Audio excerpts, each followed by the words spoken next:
রাধে রাধে। গুহ্য তাত্ত্বিক সাধনার গুহ্য তত্ত্বকে যারা আস্বাদন করেন, ধর্মের নিগূঢ় তত্ত্বকে যারা নিজের জীবন দর্শনে প্রয়োগ করেন, তেমন ব্যক্তিবর্গদের বিভিন্ন কথা আস্বাদনের মাধ্যমে তথা আমার গুরুদেবের শ্রীমুখে যে বাণী আমি শ্রবণ করেছি তার একটা অংশ আমরা আস্বাদন করব। শ্রী গুরুদেব বলেন, নাভির নিচে আছে যুক্ত ত্রিবেণী, যে স্থানটি গুহ্যলিঙ্গের মধ্যবর্তী স্থান, মূলাধার চক্র যেখানে করেন অবস্থান। আর আছে মুক্ত ত্রিবেণী, ভুরুযুগলের মাঝখানে যার অবস্থান। এই ত্রিবেণী সঙ্গমে যদি কেহ করে স্নান, তার হয় আধ্যাত্মিক তত্ত্বের উপরে পরমাত্ম তত্ত্বের দর্শন।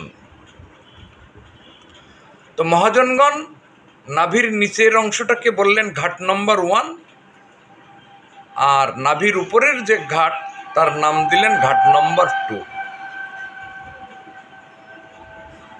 এই ঘাট নম্বর 1 এবং ঘাট নম্বর 2, অর্থাৎ ঘাট নম্বর 1 এবং ঘাট নম্বর 2, এখানে ইড়া, পিঙ্গলা, সুষুম্না 3 নাড়ির মিলনস্থান।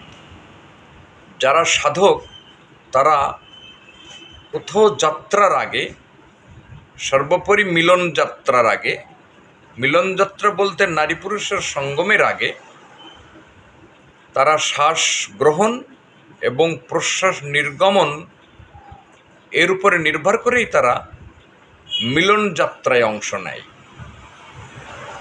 এই শ্বাসের গ্রহণ আর প্রশ্বাসের নির্গমন, এর থেকেই বোঝা যায় যে সঠিকভাবে মিলনে যাত্রা করা যাবে কি না। এর ধারায় জোয়ার ভাটার হিসাব করা হয়। 21,600 বার শরীরের মধ্যে বাতাস প্রবেশ করে এবং 21,600 বার শরীরের মধ্যে থেকে বাতাস দেহের বাইরে বেরিয়ে আসে। এই প্রতি দমে যদি গুরুকে স্মরণ করা যায় তাহলে তার আর মৃত্যু হয় না।